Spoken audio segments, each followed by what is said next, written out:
Yo!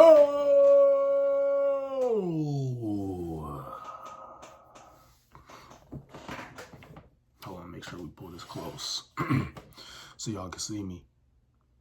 Oh, what's good, y'all? It's Project Man. And tonight, again, well, in this case, I had to wait till tonight, so, don't get on to me. But we got to talk about what we just saw. I'm going to go over the two key things that happened on this Monday Night Raw. May not go over what was said verbatim because it's hard to remember when you just saw it. But let's just go ahead and get into it. What a Monday Night Raw. I gave it about a 9 out of 10 because you can't say you necessarily cared about everything that happened on the show, but definitely gave it a 9 out of 10, bro. Gave it at least a 9 out of 10, bro, because I mean, they were doing what I've been asking, bro. For for the people who saw the video yesterday, I've been telling them this exact same thing, that they need to cook this thing up. And that's exactly what happened. They got us intrigued in the Seth versus Drew, because I said they about done all the promos they can do. So it's kind of like, they're not doing bad promos, but it's kind of like, it's hard to really find something different about this feud unless they get maybe super personal or something. But instead of getting personal, they just added a guy that is the common denominator as opposed to who they don't like. And that was the man that showed his face tonight, CM Punk, in his hometown. Crowd chants for CM Punk. And I'm just going to say this. Maybe I'll say a few lines if I can think of them. But yeah, Punk was referencing his old promo that he did with The Rock, arms too short to box with God. He referenced that. Called out Seth Rollins' wife. Kind of called out Roman a little bit as well by saying, they're going to meet at some point soon. Calling out Drew for having is he an internet troll in a skirt? Or is he, really about it and get him, Scottish Warrior? And he kept telling him to come to the ring. And Punk is saying some non-PG things, let's just say that. And Drew is over there on the mic like, all right, hey, PG show. But I will just say, because you can't necessarily quote every line, but I will say about this segment, man, it felt like Raw.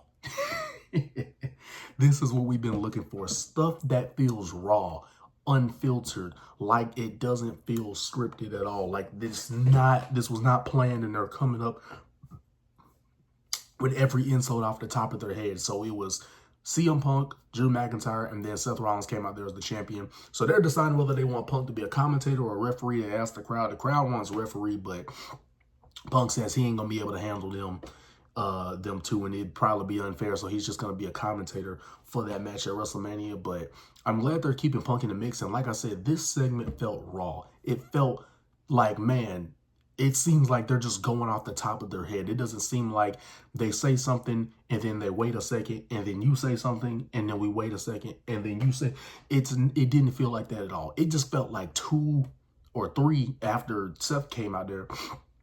It just felt like 3 grown men arguing with each other because they have legitimate, realistic issues with each other. So that's what I really liked about that segment, is that it really felt like everything was coming off the top of their head, and they would just constantly do like you would in a normal argument, right? Like they're going back and forth, trading different jabs with each other. And, Punk is saying, say his name of who called you the chosen one. Because obviously we know he got some things going on, VKM himself.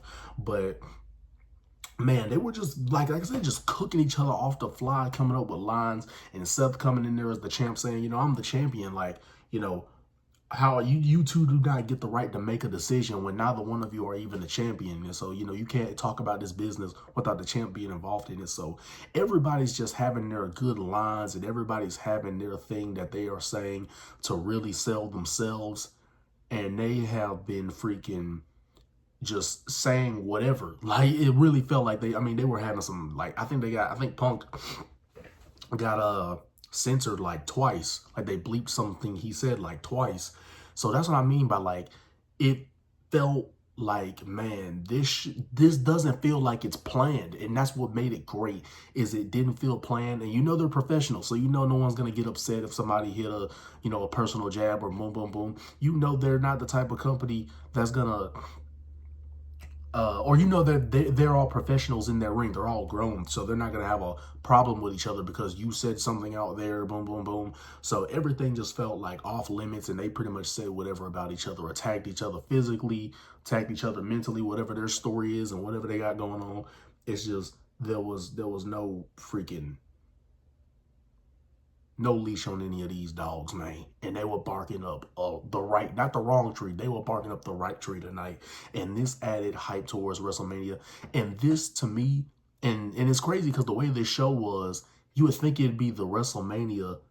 You would think WrestleMania is coming up this week, but it's actually coming up the week after next, or technically next week, and then it'll lead into the next week because of the weekend thing. But with the way these guys were talking, I mean, you would have thought WrestleMania was this weekend, but it's next weekend. So shout out to both or all three men there, Drew McIntyre, Seth Rollins, CM Punk. CM Punk being in this, doing his thing on the microphone, as he said, his mouth still works. You know what I mean? And he like added he added that next level of interest this feud needed, considering it's a third match between them, because they had one late last year. Then they had a match the first day of this year, day one. And now they're going to have one at WrestleMania. So he added that next level of interest this match needed. But all three men did their part in this. And then I'm just going to talk about the main event segment where my boy, you know, The Rock, he came out there as a surprise. And I was actually on the way. I was literally like a few minutes away from home. And I was watching on my phone. I was watching Raw on my phone, watching Cody's promo. And then The Rock's music plays. And I'm like, what? You know what I mean? The Rock comes out there. And he, as we think he said that he was going to make Cody bleed. And then backstage interview, they asked The Rock, you know, what did you say? He said, ask Cody. And they asked Cody. Cody says he's not going to say it, but it's a promise that he can't keep. And boy, was Cody wrong, because he kept that promise tonight, because the main event was Jay versus Shinsuke, which, let's be honest, was just a non-factor in the bigger picture. That was just a match that they had just to say that they had a match main event. You know what I mean? And Jey Uso was probably the only one that was relevant in that main event as far as stories go, because Solo and Jimmy were out there. Seth was out there taking them out. Cody was out there taking them out to even the playing field. So Cody is dealing with them. And then they tell more story, right? Because then McIntyre comes out there on the outside, Future Shock DDT on the floor to Seth Rollins, just to show you that Seth has too much on his plate, which is, I think, is a more perfect reason, not just because Drew's been doing great, but it's a great story to tell, right? Because Seth is so focused on this big tag match, and not just The Rock, but just trying to focus on taking out the entire bloodline. But he's forgetting about his World Heavyweight Championship match with Seth or Drew McIntyre, and it's throwing him off, and he's getting caught. So I like that story to telling that he can't focus on all this stuff going on at WrestleMania because there's too many things he's got to worry about, and it's catching up to him. So I like that story there. And then the ultimate story, Cody's fighting off Solo and Jimmy, and then The Rock, boom, forearm blasted him to the back of the neck. And I can't even recite anything he said, but we know what he was talking about. He was talking trash to Cody Rhodes, throw the trash can on his head, throwing him into the wall, throwing him to the outside on the, throwing him outside, just not even outside of just throwing him outside, period. And then they're in Chicago and it's raining. What a scenery, right? It's raining. Cody's suit is getting wet and torn up and ripped up by The Rock. Rock's throwing him multiple times into the freaking, I think it's Cody. I think it was actually Cody's tour bus. And he's beating him up and just kept throwing him and punching him and kicking him. And then eventually Cody started bleeding, and he was like, you know, referring to his promo that he did on Friday night it was the Friday before last, where he said, Mama Rhodes, you know, your son's blood is going to be on this belt. And he actually had a weighted belt that said Mama Rhodes on it.